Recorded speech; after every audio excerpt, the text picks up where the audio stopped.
What's up mga part? So welcome back sa ating vlog. So for today's video mga part, ito na. Ang balbal ng si Kihor ay umuwi na si Kihor. So, shout out sa RT Racing Team. So yan. Kabalik na tayo sa ating lugar. Kaya, siyempre, literal na pang daily at literal na stock ng motor na to. So balik natin siya sa stock. So yan, all goods naman yan. Ito ang gulong na to at may das. Papalitan natin yan yung mga pang daily lang na gulong kasi itong gulong na to, pang race lang natin to. So, kita nyo, pinalik na natin yung footrest. At ito, kita nyo sa maidi ko na binalik na natin to. So, yung hub niya sa likod na hindi brakeless at hindi naka-small hub. So, yan, binalik na natin yung shifter. At ito yung bida sa lahat. Binalik na natin yung pang-daily na gulong. Literal na pang-daily kang motor na to. So, pasok na pasok talaga to sa all stock at ska ECU only. So, balik na yan. Balik na yung foot brake. At saka yung pipe balik na. Kasi, di sa atin yung mga ginamit natin, hirang yung lahat. Kasi wala tayong pera pambili. Ito lang ang all goods. So,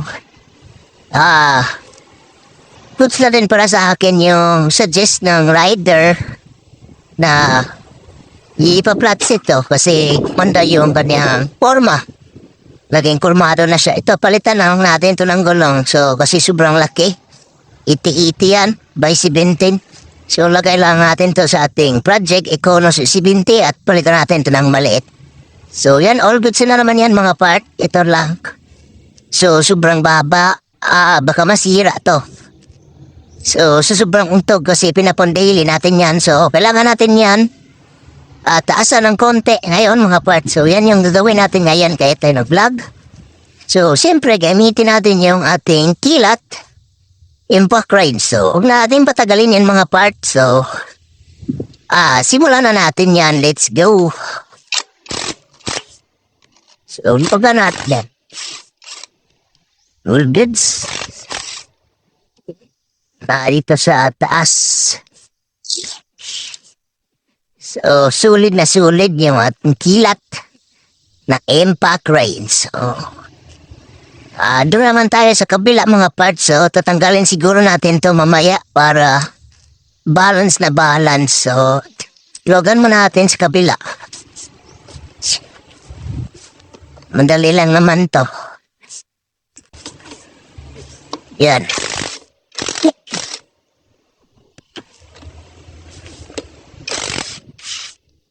So yan, all goods. Luwagan ko na yan lahat. Di ko na ipakita sa inyo kasi sobrang mahaba na yung video. Dito na kayo mamaya mga parts. So let's go. Shift. Hilat. Baka naman. So yan na siya mga part. All goods na. So tinaasan na natin siya ng konti. Yung dati lang, gaya ng pinang-daily natin dati. Ito yung clearance niya. Mga 2 inch plus. At saka binalik na natin yung kanyang front fender. Para mapapang-daily na natin to. At hindi na tayo magka-problema rito.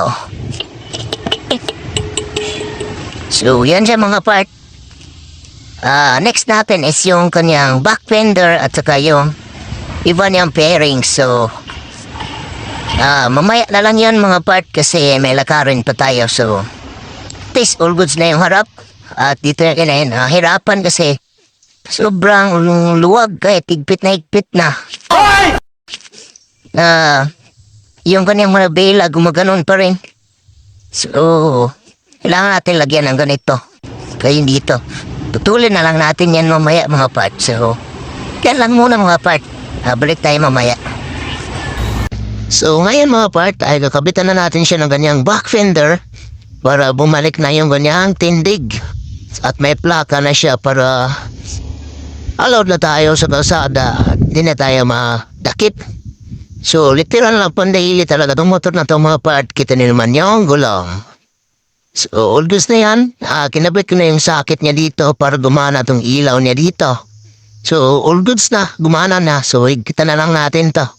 Kita na natin yung 4 na tornilyo. So, kabit ko muna siya mga part at update ko lang kayo mamaya pag okay na. Let's go! So, all goods na mga part. Naigpitin ko na. So, maitindig na siya. May back fender na siya. All goods na yan. So, next natin is yung dito. Kabit natin yung dito niya. Para may lagayan ng tayo ng rehistro. So, yan. Kabit muna natin. So, all goods na siya mga part. So, nagbitan ko na yung tornilyo dito sa loob. At saka itong dalawa. So, di ko na ipakita sa inyo kasi wala tayong taga-video. Iwan yung tripod natin at masyado nang mahaba yung video pa binidyo ko pa. So, naputol. So, kaya ito sumagi. So, ko naman. Handle grip. Sa mga may shop dyan, baka naman. Handle grip lang mga boss. So, yan. Para maiba.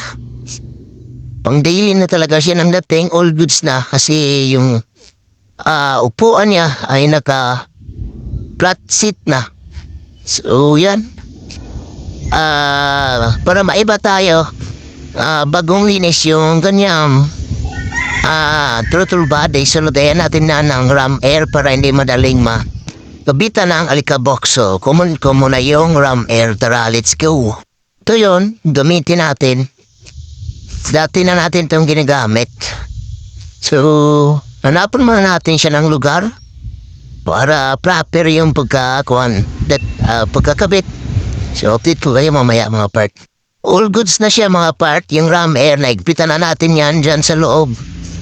So, all goods na yan. Wala na yan problema. Sana hindi na yan malaglag kasi nilagyan dati. So, sige. Dito ko na rin tatapusin. Update ko na lang kayo. Pagkabitan natin siya ng fairings dyan. So, may kasi kapitan lang natin siya mamaya. So, balik tayo mamaya. Kunin ko muna yung mga fairings. So, tara mga part. Ay may lalakarin muna ako. Let's go. So, as you pansin mga part ay nakapitan natin yung kanyang all fairings sa harap. So, all goods na yan. So, kita nyo, nakatindig na.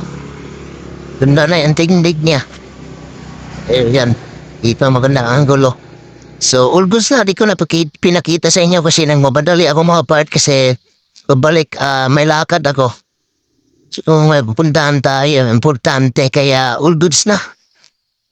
Yung kanyang side mirror saka grab bar ay di na lang natin ipakita sa inyo kasi di ko naman pa yun ikikabit sa ngayon. So, dito ko lang din dito tapusin mga part. So, don't forget to like, share, subscribe in YouTube channel. As usual, Boss Jacob. And papalo na rin ang ating Facebook page. Boss Jacob pa rin at ng aking TikTok page, Part Jacob Tay. So, yan. Dito ko lang din dito tapusin mga part. So, paano yung sa next video bago yung i-upload natin. So, yan mga part. Let's go. Bago ko tapusin, ito pala ang Kapiraso Montage.